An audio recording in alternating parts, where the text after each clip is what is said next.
Olá, olá, olá, olá. Tudo bem? Professora Kelly Cuesta, para mais um encontro aqui no nosso curso preparatório para o exame da ordem, segunda fase em Direito do Trabalho. Hoje, de maneira bem objetiva, porque nós temos que otimizar o seu tempo, nós vamos tratar sobre contestação, a peça mais cobrada da segunda fase do exame da ordem, ok? Tudo bem? Então, vamos lá. Meus amores, falar em contestação é falar numa peça tranquila de ser identificada. Normalmente, os alunos não encontram nenhuma dificuldade em identificar essa peça. Em relação à estrutura, é uma estrutura também muito simples, com a dificuldade que os alunos normalmente relatam em identificar quais são as preliminares, tá? Isso aí a gente vai falar. Mas, assim, a dor que o aluno enfrenta é justamente na escrita, na redação, na argumentação, no ato de ter que defender a empresa, porque defender a empresa, muito provavelmente, é negar um direito, se contrapor a um direito. Enquanto fazer uma reclamação trabalhista é muito fácil, fazer uma contestação já traz essa dificuldade por conta dessa dor, desse enfrentamento de negar um direito, de criticar um direito. Aí que realmente os alunos, eles criticam a contestação. Mas em relação à identificação da peça e sua estrutura é algo muito tranquilo. Mas falar em contestação é falar no princípio da impugnação específica e no princípio da eventualidade. Não tem como a gente tratar uma aula de contestação sem que a gente realmente converse sobre isso. Em que sentido, digo para vocês, tá? Em que sentido? A contestação, ela é engessada. A contestação, ela é amarrada.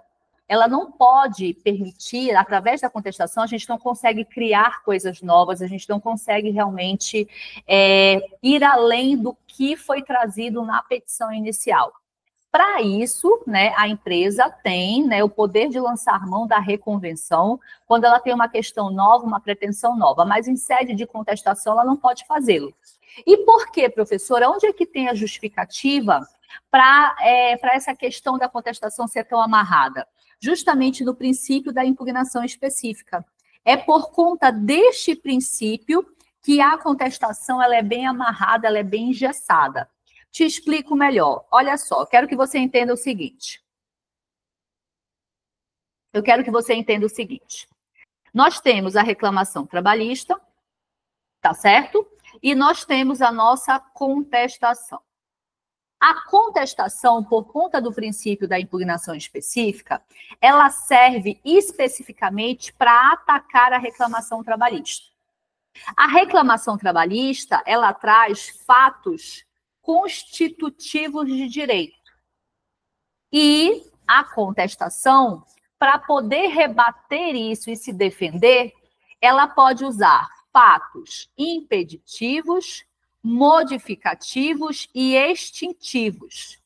Então, como é que a contestação rebate a reclamação trabalhista, a petição inicial? Ela rebate através de fatos impeditivos, modificativos e extintivos. Fato é que a contestação, ela fica amarrada a este quadrado aqui, não podendo inventar nada de novo. Como assim, professora? Explique um pouco melhor. Explico para você. Olha só. Vamos imaginar que essa reclamação trabalhista, ela trouxe horas extras, ela trouxe... Deixa eu mudar aqui a cor, tá? Deixa eu mudar a cor para aparecer melhor. Ela trouxe horas extras, ela trouxe adicional noturno e ela trouxe diferença salarial, tá certo? Meus amores, essa contestação, ela só vai poder rebater as horas extras, o adicional noturno e a diferença salarial. Essa contestação não vai poder trazer nada novo, nada novo. Por quê? Porque a contestação, pelo princípio da impugnação específica, somente tem uma serventia, que é impugnar especificamente cada um dos pedidos da petição inicial. Ela não pode criar, ela não pode trazer nada novo, ela não pode trazer nenhuma situação nova, absolutamente de forma nenhuma. Ela só pode impugnar. Isso é tão sério, isso é tão engessado que, acompanha comigo, Se porventura, na contestação, você deixar de tratar determinado pedido, tá? Vamos imaginar, na contestação, você atacou as horas extras e você atacou o adicional noturno, mas deixou de falar da diferença salarial,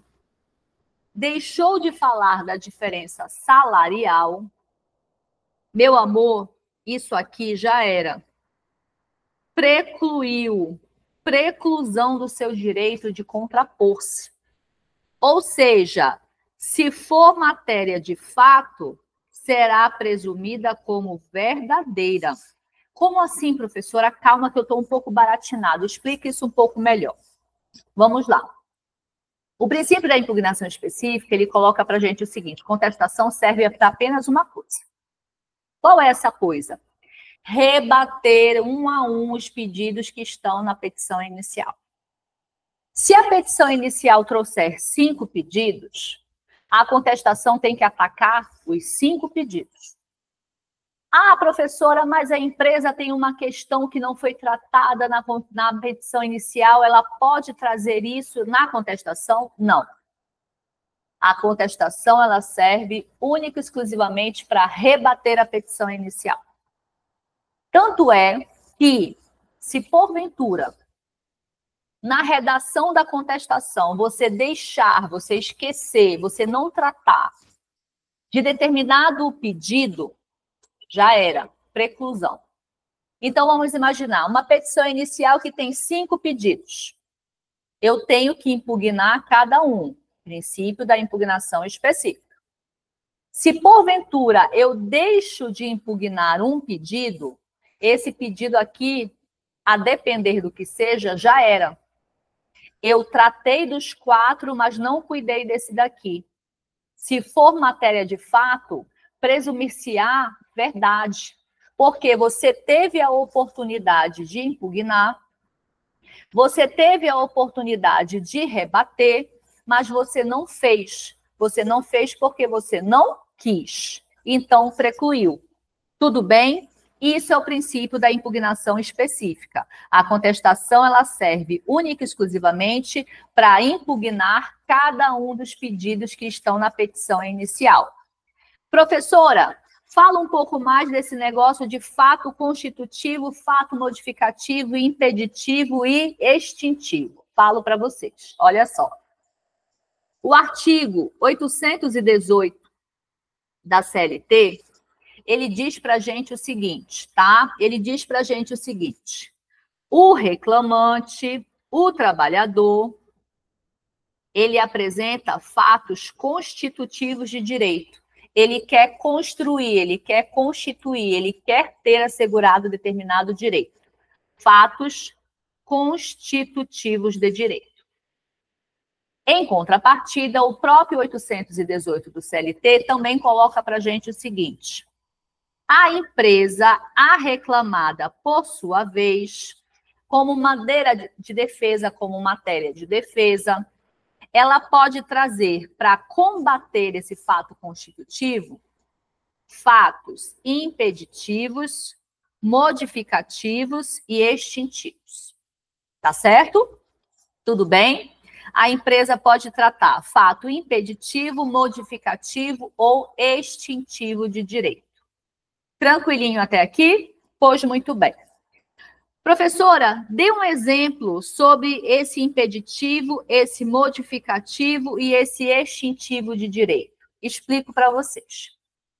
Vamos imaginar que esse reclamante aqui, ele está pedindo horas extras, tá?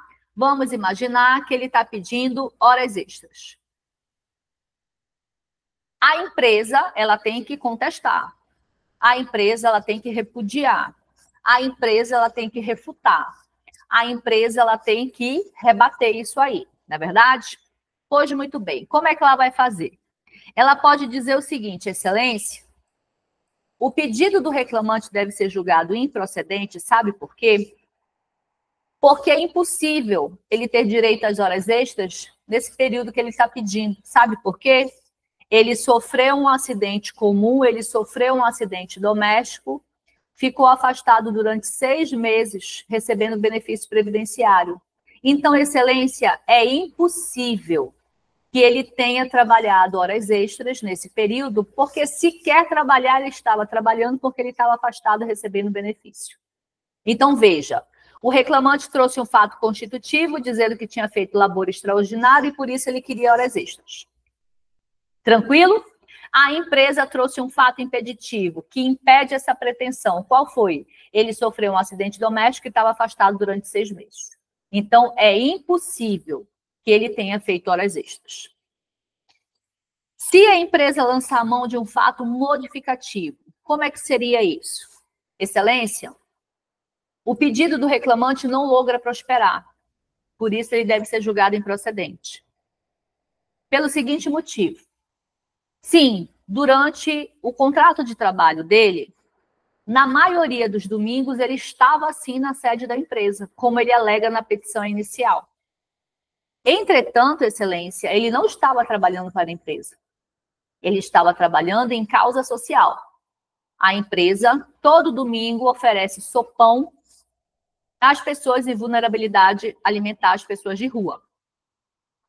E todo mundo da comunidade, todo mundo da empresa, familiares dos empregados, quem quiser se voluntariar, comparece à empresa aos domingos para poder ajudar na preparação do sopão, na organização da fila, na entrega da sopa. Então, sim, todos os domingos ele estava na empresa de 8 até as 13 horas. Mas era trabalhando para a empresa? Não, não era trabalhando para a empresa. Era trabalhando para uma causa social como agente voluntário, sem qualquer obrigatoriedade. Então, perceba, de fato, ele estava na empresa, mas não era bem assim como ele está dizendo, não era trabalhando, não. É fato modificativo. Você pega aquela realidade que aconteceu, mas explica melhor o enredo, aquele contexto. Fato extintivo. Excelência, realmente, o trabalhador fez horas extras. Mas está aqui, olha, eu paguei tudo. Não caiu na folha de pagamento dele, mas eu tenho aqui um recibo avulso, ele recebeu. Então, a pretensão dele está extinta. Então, meus amores, percebam, quando a gente fala em contestação, a gente fala em meios de defesa que impeçam aquela pretensão, que modifiquem aquela pretensão ou que mesmo extinguam aquela pretensão. Tá certo? Tudo bem? Seguindo lá. Opa, cadê aqui? Pronto. Já em contestação? Acho que eu avancei muito o slide. Deixa eu ver aqui. Princípio da eventualidade. Princípio da eventualidade. Vamos lá ver o que o princípio da eventualidade nos diz. Em que pese esse nome, tipo assim, não tem muito a ver ou nada a ver, tá? O princípio da eventualidade vem dizer para a gente o seguinte. A contestação, ela tem um evento. Ela tem um momento para acontecer. Não é quando eu bem queira. Não é assim, tá? Não é quando eu quero contestar. A contestação, ela tem um prazo. E aí, o que a gente tem para falar sobre isso aqui? Olha só que interessante, tá? Bora lá, bora conversar sobre isso aqui. Protocolada a reclamação trabalhista, o juiz recebe, se tiver tudo ok, ele manda citar a parte contrária. Essa presunção de citação, 48 horas, tá? Conforme súmula 16 do TST. Tudo bem? Da citação até a realização da primeira audiência, nós temos que ter o respeito do prazo mínimo de 5 dias, que é chamado de quinquídio. O que é o quinquídio? Quinquídio é o intervalo mínimo de 5 dias que deve existir entre a citação e a realização da primeira audiência. Por qual motivo? Por que isso deve acontecer? Para que justamente a empresa possa organizar a sua defesa. reunir as provas, elaborar a sua tese, tá certo? Pois muito bem. Dentro desse contexto, o que acontece? Aqui, na primeira audiência, a empresa ela deve aparecer com a sua contestação. Ela deve aparecer com a sua contestação, tá? Então, qual é o prazo da contestação? O que o artigo da CLT fala para a gente sobre esse prazo da contestação? O artigo 847 da CLT, ele fala para a gente o quê? Que pode ser via PJE até o momento da audiência ou arguição oral em até 20 minutos. Mas em que momento isso deve acontecer? Aqui na realização da primeira audiência. Então, organizando todas essas ideias que nós colocamos aqui na tela para vocês. Princípio da eventualidade diz que a contestação tem um momento, tem um evento para ser feito. Que momento é esse? Na primeira audiência. Essa contestação deve ser protocolada via PJE até o momento da audiência, ou, se não for possível, tiver acontecido alguma situação, ou de repente você foi contratado em cima da hora, vai saber, você pode fazer a arguição oral em até 20 minutos. Então, os prazos que você tem para contestar, via PJE até o momento da audiência, ou arguição oral em 20 minutos em audiência. Que audiência é essa? A primeira audiência, que é a audiência de conciliação. Agora, para que essa audiência de conciliação aconteça, nós devemos respeitar o quinquídio. O que é o quinquídio? O intervalo mínimo entre a citação e a realização da primeira audiência. Tranquilinho? Vai tirar um print dessa tela ou não? Vê aí.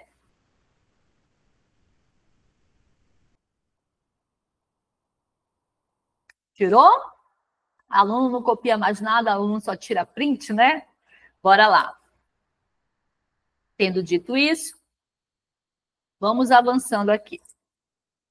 Nossa estruturinha de peça de contestação, como eu falei para vocês, não tem grandes dificuldades, grandes mistérios, é bem tranquilo de localizar, de entender. Então, vamos ver o que está acontecendo aqui. Endereçamento para o mesmo juízo que já existe. Quando você recebe o comando da questão, já tem o juízo para onde foi distribuída a reclamação trabalhista, já tem o número do processo, e ainda que o comando da peça não te forneça, você vai escrever número do processo, XXX, 3X, nada de X infinito. A qualificação buscando o artigo 847 da CLT, as famosas e temidas preliminares, vamos já conversar sobre elas, os fatos, o direito, a litigância de má-fé, que é uma novidade que a gente está trazendo aqui agora, porque na vida real, meus amores, quando advogados vocês forem, quem já faz estágio, né, quem já tem uma experiência aí vai me entender, nas contestações, a gente coloca a litigância de má-fé. Toda contestação vai na prática. Então, assim, como a FGV está sempre surpreendendo, vamos começar a colocar a litigância de má-fé agora nas nossas contestações também. Se não for exigido no espelho, você não vai ter nenhum problema. Agora, se for exigido, você vai gabaritar. É assim que a gente vai trabalhar. Os honorários advocatícios, os pedidos e o encerramento. Então, como eu falei para vocês, a estrutura em si da contestação é tranquila. Quanto mais vezes, quanto mais exercícios você resolver, mais você vai realmente absorver e vai ficar um negócio orgânico, não vai ficar um negócio decorado. Tá certo? Então, endereçamento, número do processo, qualificação começando pela empresa, preliminares, fatos, direito e litigância de má-fé, honorários, pedidos e encerramento. Tá bom? Do encerramento, isto posto, pede-se deferimento, local, data, advogado, OAB. Tá certo? Tudo bem? Vamos aqui nos dedicarmos às preliminares, tá bom? Que é um ponto sensível que normalmente os alunos enfrentam algum tipo de dificuldade, tá? Então, vamos conversar sobre as preliminares. Só beber um pouco d'água aqui. Meus amores, como o próprio nome sugere, preliminar é algo que vem antes, tá certo? É algo que vem antes. Então, vamos imaginar o seguinte. Eu tenho aqui no processo, eu tenho na minha reclamação trabalhista, tá? Alguma coisa que deve ser observada antes do mérito. Ou seja, antes de eu olhar o direito, antes de eu olhar o mérito, eu preciso verificar algum vício, alguma imperfeição, alguma falha, alguma contradição, alguma coisa que comprometa o processo, tá? Algo que comprometa o processo. Antes de eu olhar o mérito, eu tenho que ver a forma. Antes de eu olhar o mérito, eu tenho que ver o procedimento. Quando a gente fala em preliminar, nós estamos falando no seguinte: olha, nessa reclamação trabalhista, o que está sendo pedido? Ah, está sendo pedido diferença salarial, está sendo pedido insalubridade, está sendo pedido adicional noturno. Perfeito. Mas antes de nós analisarmos isso aí, vamos verificar como é que estão as coisas. Eu preciso ver, tem vício? Tem alguma imperfeição? Tem alguma falha? Tem alguma contradição? Tem alguma coisa que comprometa o processo? Porque não adianta pensar só na substância e esquecer da forma. A forma está correta, porque se tiver algum buraquinho, vai tudo pelo ralo. Tá certo? Dentro desse contexto, o que vocês precisam entender? Olha só, bora colocar o raciocínio lógico. O direito, o mérito está aqui embaixo. Tá? O direito está aqui embaixo. O mérito. O mérito está aqui embaixo. Até chegar nele, nós temos que verificar o seguinte. Primeiro, o prazo. Essa ação foi ajuizada em até 2 anos a contar da baixa da CTPS? O local, a jurisdição, perdão. A jurisdição foi a correta? Ou ele trabalhou em lugar e ajuizou em outro? A competência. Ele está querendo tratar o quê? INSS? INSS aqui? Não, ele tem que ir lá para a Justiça Federal. Essa empresa foi devidamente citada? A citação foi válida? A citação foi válida? Essa questão já foi tratada em outro processo? Já foi tratada em outro processo? Coisa julgada? Essa questão está sendo tratada em outro processo? Litispendência? O valor da causa. Eu não entendi. Que valor da causa é esse? Ah, tem arbitragem? Então, percebam. Antes de eu tratar o mérito, as horas extras ou adicional noturno, eu tenho que verificar se o procedimento está correto. Se este caminho que leva até a discussão do mérito tiver algum problema, eu tenho que fazer o quê? Primeiro,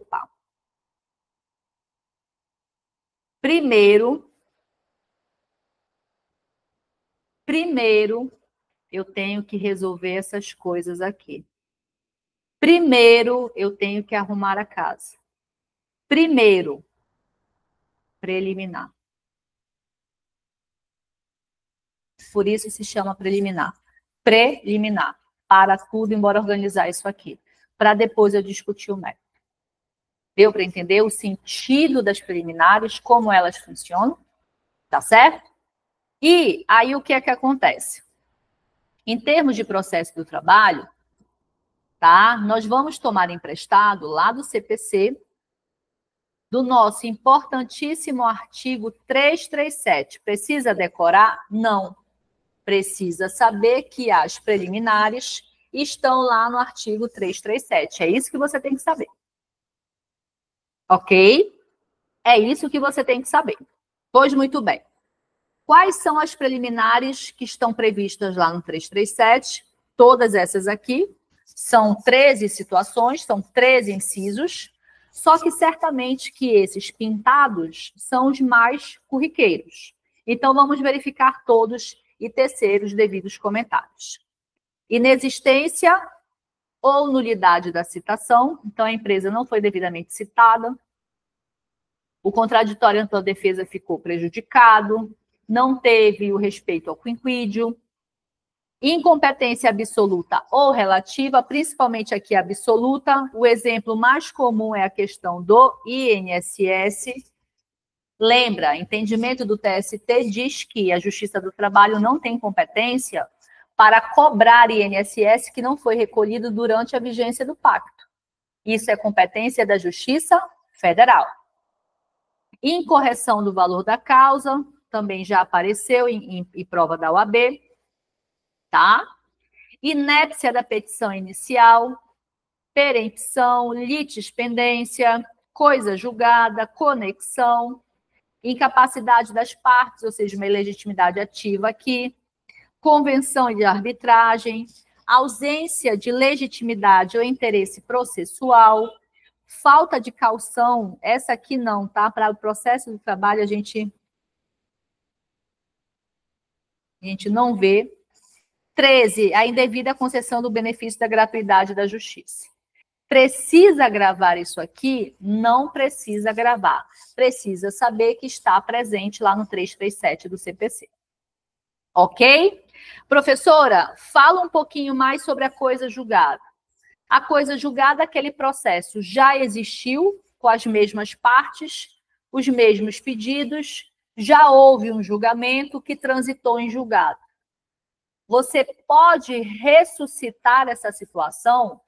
Você até poderia, através de uma ação rescisória, desde que comprovasse o quê? Violação à norma ou prova nova. Não sendo nenhuma dessas situações, né, corriqueiras no processo do trabalho, porque o 966 do CPC traz outras hipóteses. Mas para o processo do trabalho, as duas que a gente mais trabalha são violação à norma, que é o inciso 5 do 966, ou a existência de prova nova nos termos do inciso 7 do 966, ambos do CPC. Se não for o caso disso, você não vai poder retratar essa matéria. Então, transitou em julgado, coisa julgada. Então, vamos imaginar que há 5 anos atrás, a Maria, a empregada doméstica, já tinha ingressado contra você com um processo requerendo lá a anotação da carteira e diferença salarial. Tá certo? Já teve esse processo, você já foi condenado, você já pagou, já passou e o processo foi arquivado e transitado em julgado. Agora, passados 5 anos, a Maria ressuscita, querendo mais dinheiro. O que você vai alegar em sua contestação em sede de preliminar? E nem discute esse direito dela. Ela está pedindo de novo isso? Não. Negativo. Isso já foi tratado, já foi arquivado o processo, já transitou em julgado a decisão, acabou. Inês é morta. Tá? Diferente da litispendência, que é quando eu tenho 2 processos concomitantes, Dois processos concomitantes, mesmas partes, mesmos pedidos, mesmas causas de pedir, só que em jurisdições ou varas mesmo diferentes. A questão de varas diferentes é um pouco mais complicado, por quê? Porque logo o sistema identifica, mas, por exemplo, vamos imaginar, por exemplo, aqui em Belém, inclusive já aconteceu comigo, o ajuizamento de uma ação em Belém e o ajuizamento de uma ação em Ananindeua, que é a cidade conexa aqui. Isso é uma litispendência. Eu tenho, em duas varas de jurisdições diferentes, o mesmo processo, com as mesmas pessoas, com as mesmas causas de pedir, os mesmos pedidos. Isso é uma litispendência. Na coisa julgada, não. Aquele processo inicial, ele já transitou em julgado, inclusive pode estar até arquivado. Então, não tem mais por que você discutir aquele mérito, tá bom? Em relação à inépcia da petição inicial, que eu quero conversar com vocês, tá? A inépcia da petição inicial. Artigo 330. A petição inicial será indeferida quando for inepta. E o que é uma petição inepta? A petição inepta é aquela que, bora ver lá o 330.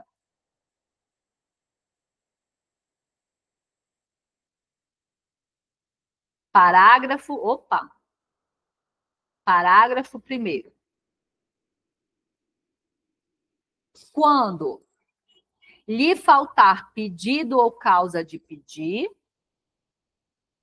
quando o pedido for indeterminado,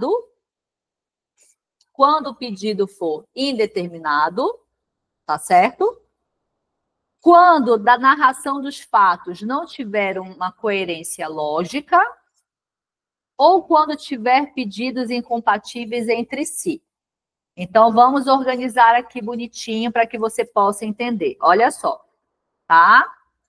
Nós temos aqui, em sede de preliminar,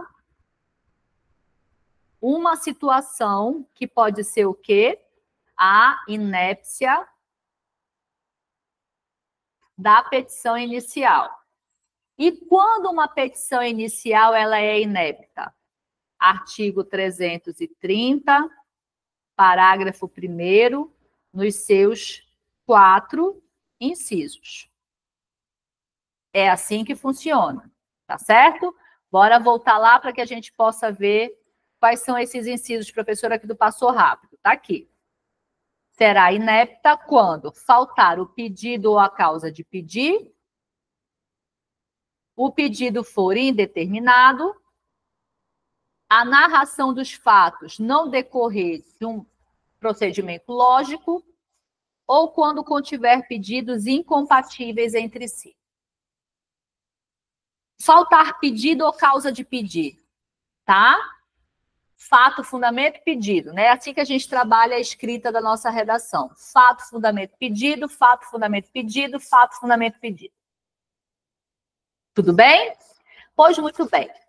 O pedido, meus amores, é o que tu estás requerendo. Tu queres a condenação da empresa ao paradigma, tu queres a condenação da empresa à multa prevista no sindicato, tu queres a condenação da empresa pelo assédio moral. Mas o que levou a esse pedido?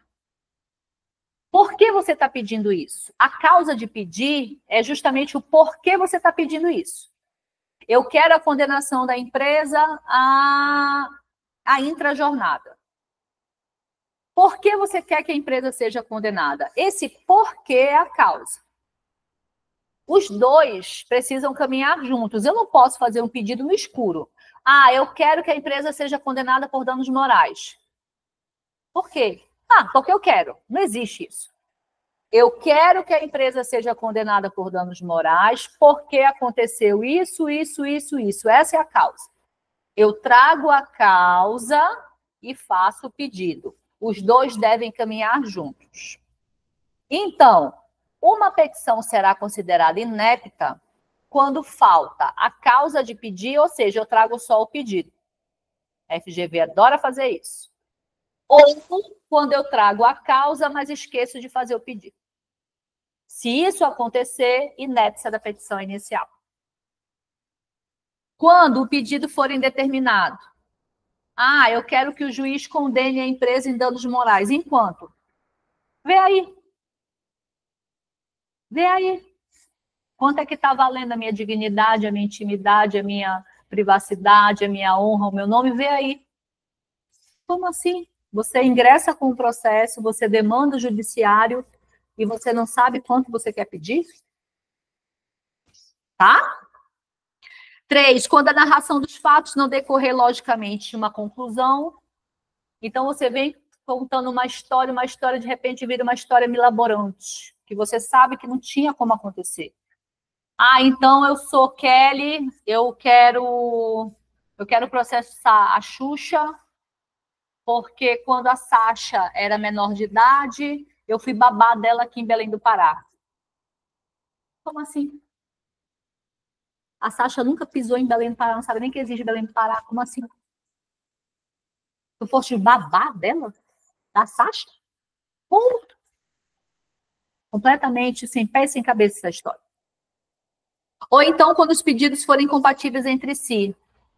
Aí você está tratando lá, você abre o tópico, aí você diz, dando material. Ah, porque eu sofri um acidente de trabalho e a empresa não me deu amparo. E aí eu gastei R$1.000 com remédio, 2.000 com transporte, 3.000 com enfermeiro. E assim eu quero que a empresa seja condenada a pagar periculosidade para mim. O que uma coisa tem a ver com a outra? Não estou entendendo a incompatibilidade dos pedidos. Você quer que seja condenada nisso, mas o que isso tem a ver com aquilo lá? Ou então, eu sempre trabalhei de 22 às 5 horas da manhã, prorrogando o meu horário noturno até às 7. Assim sendo, eu não quero que a empresa seja condenada à prorrogação do adicional noturno nos termos da súmula do TST. Como assim? Se você trabalhou e não recebeu, você não quer que a empresa seja condenada? Eu não estou entendendo, é incompatibilidade. Então, percebam, não é difícil de vocês associarem, é só, às vezes, uma questão de você parar e ler. Você parar e ler. Então, como é que vai funcionar o nosso esquema de sobrevivência? Artigo 337 do CPC traz todas as preliminares que você vai tratar, que você pode tratar em uma sede de contestação. Dentro dessas preliminares, tem uma chamada inépcia da petição inicial, que aí vai te levar a um outro artigo, que é o 330. No 330, parágrafo 1º, em incisos, você vai ver o que se considera como uma petição inépcia. Aí você vê qual é a situação. Se encaixar, deu match. Simples assim. Pintou o 337, pintou o 330, parágrafo 1º do CPC, se não, providencia, por favor.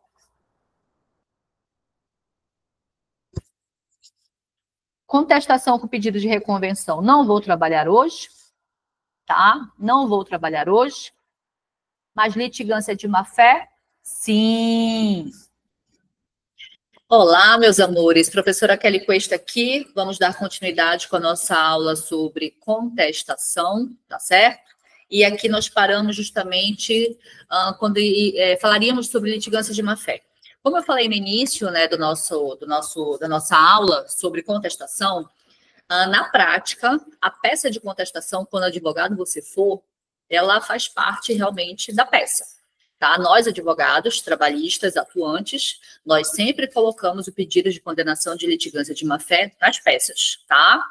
A OAB, de fato, ainda não cobrou de maneira obrigatória no gabarito, né, no quadro de resposta, a litigância de má-fé.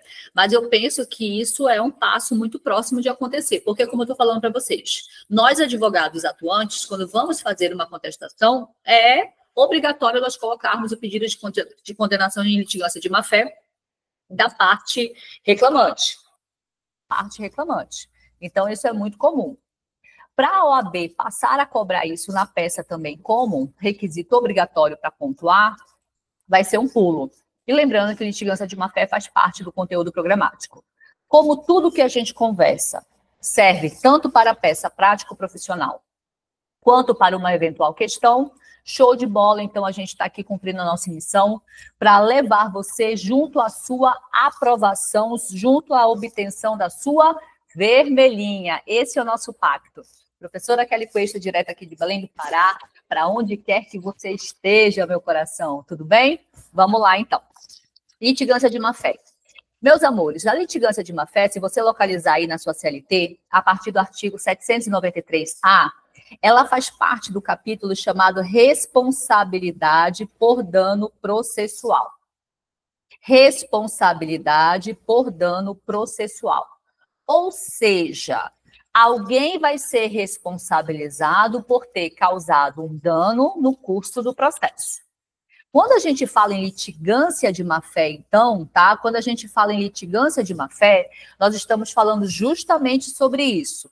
Alguém realmente atentou contra a justiça, atentou contra o Poder Judiciário, contra a boa-fé processual, e por isso pode ser responsabilizado a reparar um dano causado, tá? Falar em litigância de má-fé, então, é falar nessa conduta, nesse comportamento realmente prejudicial. Tudo bem? Pois muito bem.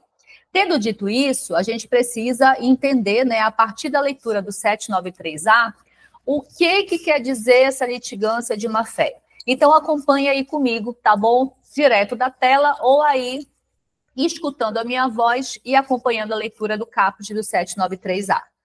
Responde por perdas e danos aquele que litigar, aquele que atuar, aquele que praticar, aquele que tiver uma conduta de má-fé, como reclamante, reclamado ou terceiro interessado, interveniente, seja ele quem for.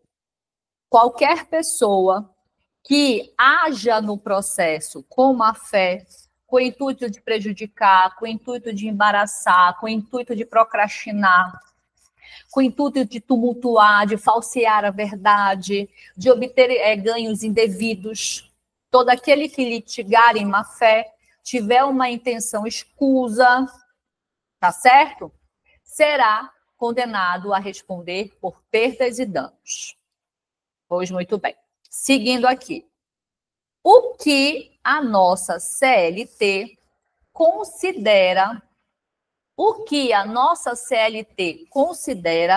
como sendo uma conduta de litigância de má-fé? O que é litigar em má-fé?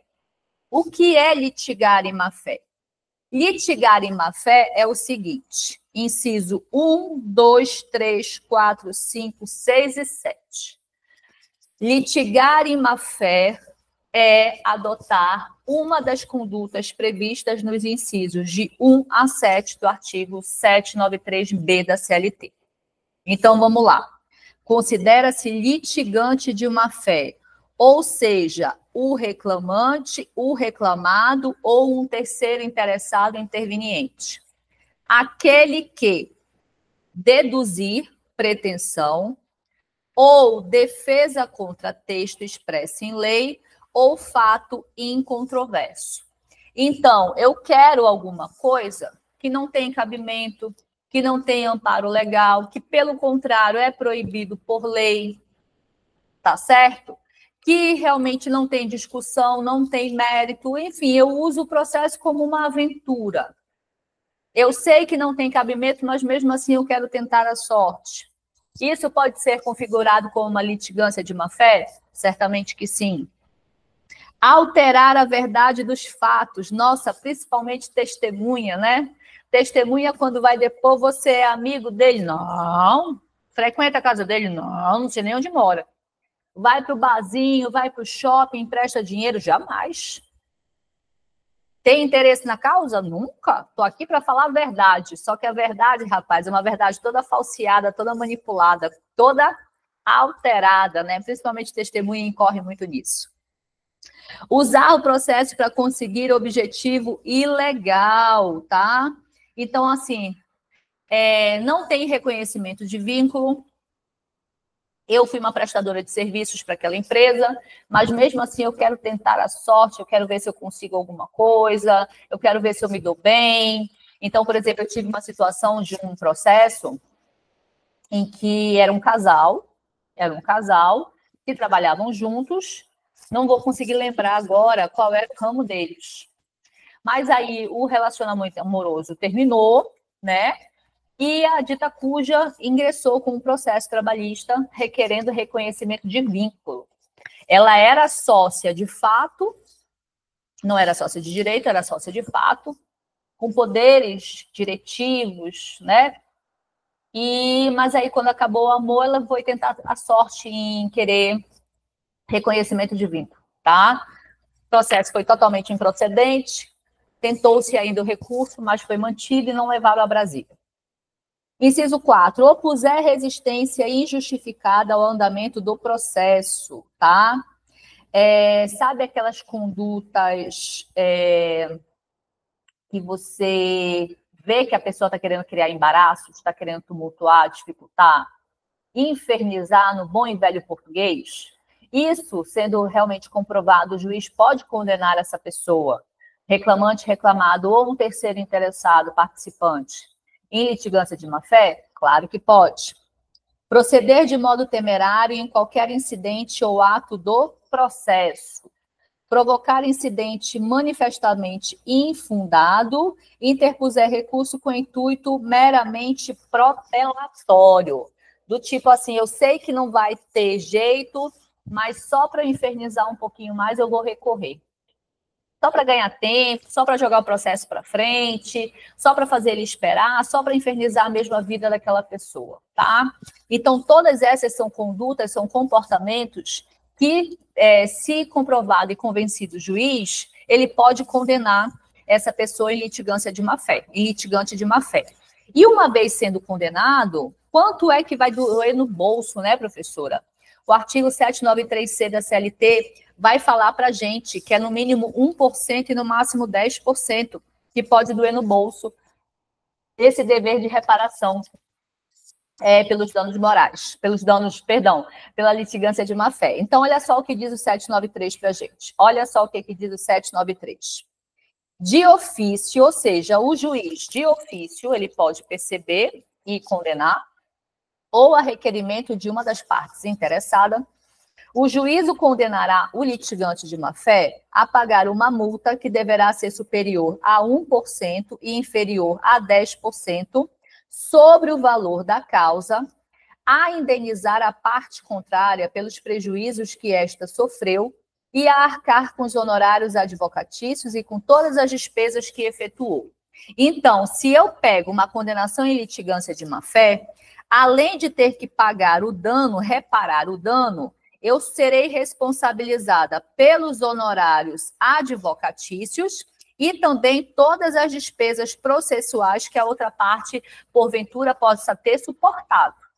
Tá certo? Então, quando a gente fala em condenação à litigância de má-fé, a gente fala na reparação do dano, nos honorários advocatícios e nas eventuais despesas processuais que a parte vitimada, de repente, possa ter sofrido. Tá certo, meus amores? Sendo bem sincera com vocês, já tem um tempo que eu não vejo a FGV tocar nesse assunto. Vamos ficar ligados para a nossa prova de outubro, agora de 2025. Bem tranquilinho, tá? Não tem grandes dificuldades, associar aquele comportamento procrastinatório, associar aquele comportamento atentatório, associar aquele comportamento de falsear os fatos, apresentar informações inverídicas, tentar enrolar o processo, tentar ganhar tempo, tentar empurrar com a barriga, tentar prejudicar o outro, embaraçar de todas as formas, dificultar realmente a vida do outro. Isso pode ser conhecido como litigância de má-fé e a pessoa ser condenada em 1 a 10% sobre os honorários advocatícios e eventuais despesas. Ok? Isso a gente vai trabalhar na nossa peça de contestação. Assim, quando a gente fala em contestação também, isso eu trouxe para esse material, com base na última contestação que caiu no exame da ordem, no exame 42. No exame 42, tá? A peça do exame 42 foi uma contestação. E aí, o que foi cobrado para pontuar lá no gabarito? Foi cobrado, como os alunos falavam, professora, cobraram 2 vezes os honorários. Eu coloquei só uma, eu pontuei só uma. E o aluno que falou isso, o aluno que perdeu a pontuação, é porque ele não atentou à separação das coisas. Em que sentido? Olha só. Quando a gente fala em contestação,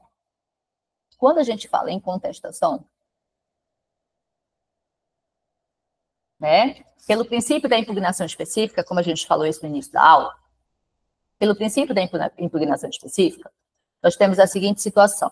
Eu tenho que rebater a petição inicial. Certo? Pelo princípio da impugnação específica, a minha contestação ela é para impugnar, para rebater a minha petição inicial. Ora, numa petição inicial, você não tem o pedido de honorários advocatícios? Você tem. Você tem o pedido de honorários advocatícios, certo?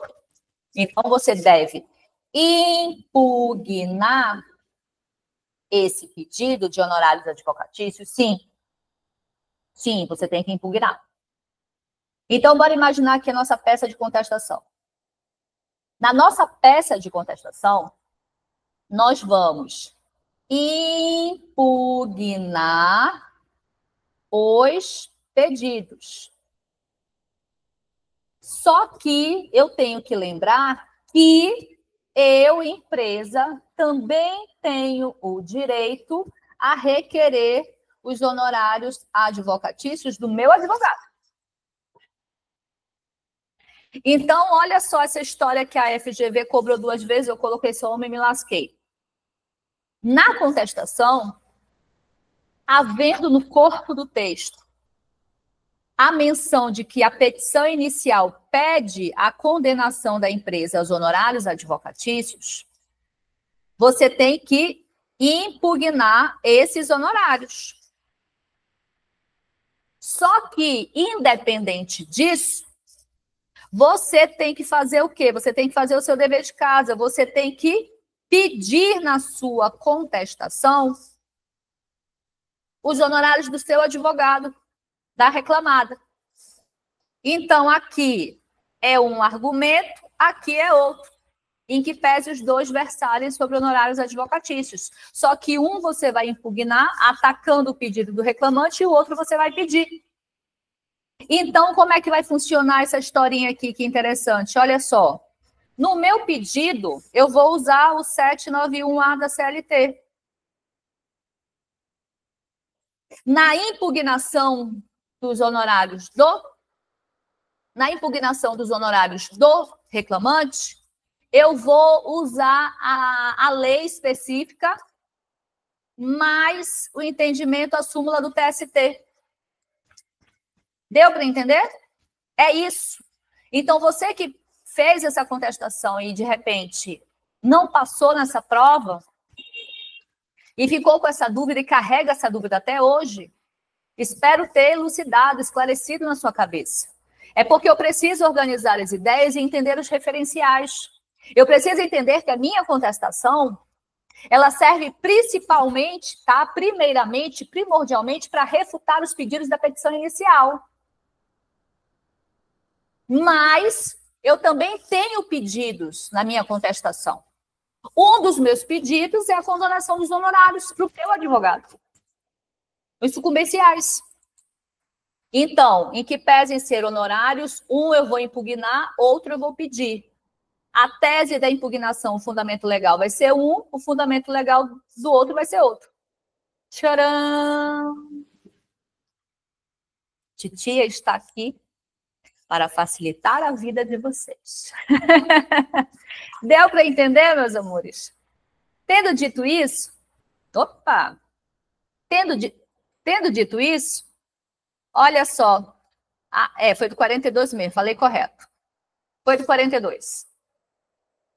Quando diz lá, peguei só o trechinho do comando da peça dizendo, né? Por fim, deixa eu pegar aqui um cor-de-rosa. Por fim, pleiteia a indenização por danos morais pela não contratação por prazo indeterminado, além dos honorários de advogado na proporção de 20% sobre o valor da condenação. Esse aqui é o quê? É o pedido da reclamação trabalhista, que você tem que fazer o quê? Você tem que Você tem que impugnar.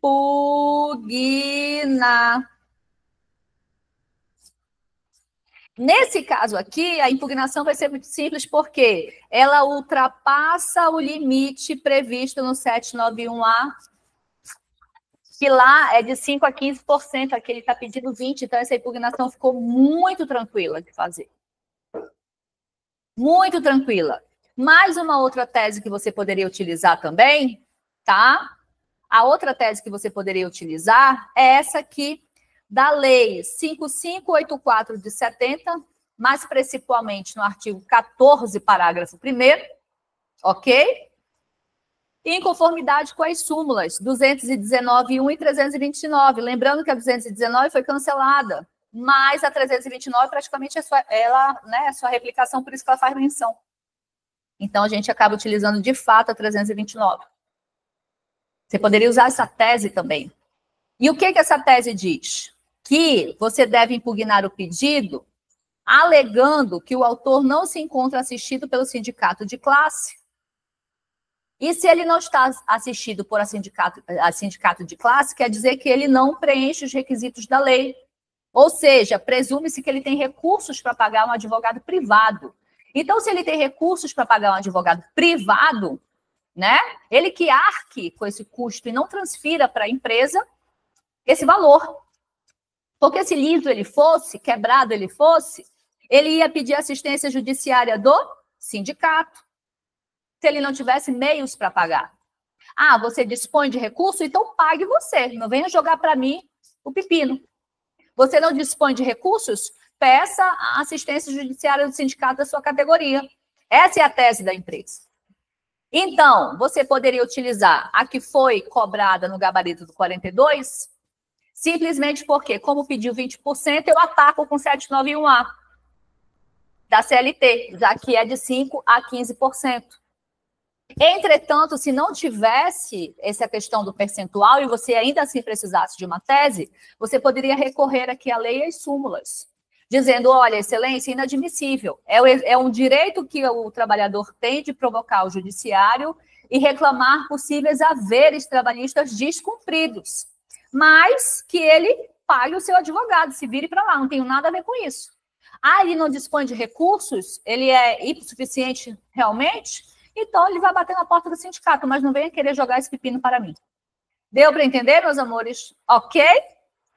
Deixa-me ver aqui a nossa próxima pauta. Aqui eu faço a menção para vocês, né, do artigo 14 da Lei 5584 de 70, que nos diz que na Justiça do Trabalho, a assistência judiciária que se refere à lei será prestada pelo sindicato da categoria profissional a que pertencer o trabalhador.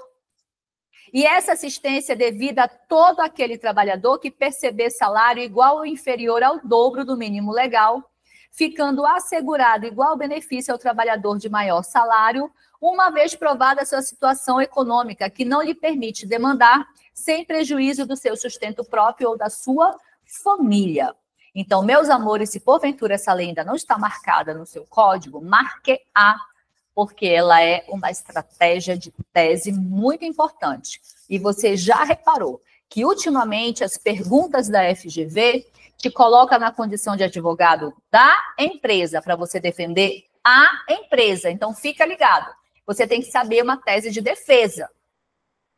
Você não pode só saber atacar, você também tem que saber se defender. Eu estou sendo atacado a pagar honorários. Como é que eu vou defender-me disso? Ok? Deixe-me ver aqui. Aí aqui nós temos, né, a súmula 329, os honorários advocatícios, mesmo após a promulgação da Constituição, permanece válido o entendimento consubstanciado lá na súmula 219 do TST, que é a súmula que foi cancelada, tá, meus amores, que foi cancelada. E aqui, né, só para fins de reforço, já que nós mexemos nisso aí, nós temos que os honorários advocatícios também são devidos nas ações contra a Fazenda Pública, nas ações em que a pessoa estiver assistida ou substituída pelo advogado, conforme preceitua o parágrafo 1º do artigo 791A da CLT, ok? O parágrafo 3º nos diz que, na hipótese de procedência parcial, né, uma sentença PP, o juiz ele vai determinar os honorários, né, de maneira proporcional e recíproca, né, os honorários sucumbenciais, equânime, de maneira proporcional, perdão, né, ao ganho ou à perda de cada uma das partes, sendo, olha só, isso aqui é super interessante, uma questãozinha super deliciosa de ser cobrada de vocês. Vedada a compensação entre honorários. Vedada a compensação entre honorários. O que isso significa? Isso significa o seguinte, olha, vamos imaginar que num processo de A contra B, né, o trabalhador contra a empresa, os honorários sucumbenciais do advogado de A seja 2.000 e da empresa seja R$1.000. Aí o advogado diz, olha, transfere só 1.000, que eu abato os outros 1.000 aqui, que eu deveria te pagar, então a gente faz uma compensação aqui de honorários, mais ou menos assim, de maneira bem esdrúxula. Isso não pode. Isso não pode, tá? Isso não pode. Até porque, o que acontece? O parágrafo 4º, né, odiadíssimo pelos advogados das empresas, o parágrafo 4º do 791A da CLT, ele diz o quê? Né? Ele vem falar para a gente sobre o quê? Que a obrigação do reclamante quanto ao pagamento dos honorários sucumbenciais, eles ficam suspensos, numa condição suspensiva em relação à sua exigibilidade, tá? Até que realmente fique comprovado que a sua situação econômica permite ou permitiria o pagamento daqueles honorários. Então, eu não posso pensar em compensação de honorários se o reclamante tem esse benefício da condição suspensiva da exigibilidade de pagar estes honorários à parte reclamada, do advogado da parte reclamada. Ok? Vamos fazer a leitura do parágrafo 4º para vocês entenderem muito bem. Vencido o beneficiário da justiça gratuita, desde que não tenha obtido em juízo, ou seja, em processo, ainda que em outro processo, créditos capazes de suportar as despesas e as obrigações decorrentes da sucumbência, estes ficarão em condição suspensiva de exigibilidade e somente poderão ser executadas se nos 2 anos subsequentes ao trânsito em julgado da decisão que as certificou, o credor demonstrar que deixou de existir situação de insuficiência de recursos que justificou a concessão da gratuidade, extinguindo-se passado esse prazo tais obrigações do beneficiário. Então, o que acontece? Você é advogado de empresa, você pode contar com esses honorários sucumbenciais de pronto imediato? Claro que não. Claro que não. Passados 2 anos do trânsito em julgado, se você comprovar que a situação financeira do reclamante melhorou, aí você pode fazer essa exigência. Caso contrário, essa condição ela fica suspensa, tá? Esse parágrafo 4º, odiadíssimo pelos advogados de imprensa, ok? Ai, professor, isso é injusto. Não vou entrar nesse mérito da questão. Estamos aqui para pegar o dispositivo legal, fazer a interpretação, aplicar no caso concreto e fazer você acertar a questão. Juízo de valor aqui não vai nos levar a lugar nenhum, ok? Honorários advocatícios, artigo 791A, parágrafo 5º. Na reconvenção, como a gente já viu na nossa aula de reconvenção, os honorários advocatícios sucumbenciais também são devidos, ok? Então, a empresa pode cobrar em reconvenção do trabalhador? Yes, pode, tá? Sem grandes mistérios aqui. Agora, súmula 48 do TST, que fala sobre compensação, tá? Quando é uma situação e quando é outra. Meus amores, olha só. Olha só. Súmula 48 do TST. Desculpa, eu não coloquei aqui, escrevo agora. Súmula 48 do TST. A compensação só poderá ser arguída em contestação. Professora, essa compensação é a mesma que tu acabaste de falar dos honorários? Não. Não é. Tá? Não é. Não cabe compensação de honorários advocatícios. Não cabe. Essa compensação aqui da súmula 48 é outra. Em que sentido? Vamos imaginar reclamação trabalhista e a minha contestação. Na reclamação trabalhista, vamos imaginar, tem lá os pedidos e tem o valor da causa, R$10.000. R$10.000. Tá? R$10.000. Em contestação, vamos imaginar que esse trabalhador, ele pegou um empréstimo com a empresa de R$2.000. De R$2.000. Para reformar a casa, para uma questão de saúde, para pagar uma dívida que estava aperreada. E, gente, isso acontece bastante, viu? Principalmente em empresas pequenas. Empresas grandes você não vê isso. Mas em empresas pequenas, que você tem contato mais próximo com o empregador, com o dono do negócio, isso acontece bastante. E aí vamos imaginar o seguinte. Vamos imaginar que o reclamado, a empresa, diga, olha, sabe que eu estou devendo mesmo para ela? Realmente eu não paguei isso, não paguei aquilo, ela tem razão, só tem um grande detalhe. Ela tem R$2.000 comigo, dá para bater? Dá para compensar esse valor? No final, a reclamação, a gente discutir os R$8.000, aí a gente vê se faz um acordo, se parcela, se leva adiante, mas em cima dos R$8.000, afinal de contas, eu tenho um crédito com esse trabalhador de R$2.000, é possível requerer a compensação? Sim. É possível requerer a compensação desde que você coloque em contestação. Não confundam com a reconvenção, tá? Não confundam com a reconvenção. Por favor. Então, vamos imaginar. Aqui, a reclamante, ela diz, estou reclamando R$10.000, mas fato é que eu devo à empresa R$2.000. Eu estou cobrando R$10.000, mas caiu um valor na minha conta de R$2.000, que eu não sei dizer o que é, mas reconheço que caiu. Aí a empresa diz, excelência, esses R$2.000 que ela diz que caíram na conta dela, foi parte do TRCT, então eu peço a compensação, eu peço o abatimento. É nessa linha de raciocínio. Não confundam a compensação com a reconvenção.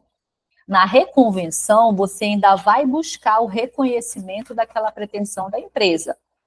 Na compensação, não. Você já tem meio que uma confissão do trabalhador na reclamação trabalhista. Tá certo? Isso acontece bastante, sabe? Porque com o pedido de horas extras. Excelência, a empresa me deve horas extras. Eu recebi alguma coisa dos contra-cheques, mas não recebi tudo. Então, ela admite que já recebeu alguma coisa. Então, ela quer, na verdade, a diferença. Então, na compensação, de alguma forma, tem que ter uma confissão do trabalhador. Na reconvenção, você ainda vai discutir essa pretensão própria. Tá certo? Por favor, não confundam os institutos. Deixe-me ver aqui. Artigo 841, parágrafo 3º da CLT, né? É oferecida a contestação, ainda que de maneira eletrônica. O reclamante não poderá, sem o consentimento da outra parte, desistir da ação, tá bom? Então, oferecida a contestação. Se a contestação ainda não tiver sido oferecida, não tem esse óbice, não tem essa necessidade de pedir autorização, consentimento. Esse 841, parágrafo 3º, é velho conhecido nosso, mas como nós estamos tratando de contestação, resolvi fazer o trabalho completo, não é verdade? Então, bora ver aqui o que mais nós temos, acabamos aqui. Meus amores, como vocês bem sabem, a gente sempre recomenda o quê? A gente sempre recomenda que você estude aqui nesse primeiro vídeo e depois vá para o vídeo específico da redação da peça, onde a gente faz junto as peças. Procura a peça de contestação, façamos juntos, pega o homework, faça sozinho e mande para mim, envie para mim, para que eu possa fazer a correção e devolutiva para você. Persistindo, havendo alguma dúvida, qual é o ato contínuo? A gente marca uma chamada, uma videochamada, uma conferência para a gente poder conversar sobre as suas dúvidas. E você ficar realmente redondinho em relação a isso. Distantes fisicamente, mas aproveitando todos os meios eletrônicos cabíveis para a gente estreitar e estarmos juntos até o grande dia da sua aprovação no exame da ordem em Direito do Trabalho, até o dia que você vai garantir a sua vermelhinha. É para isso que estamos aqui. Professora Kelly Cuesta, direto de Belém do Pará para você. Beijos no seu coração. Tchau!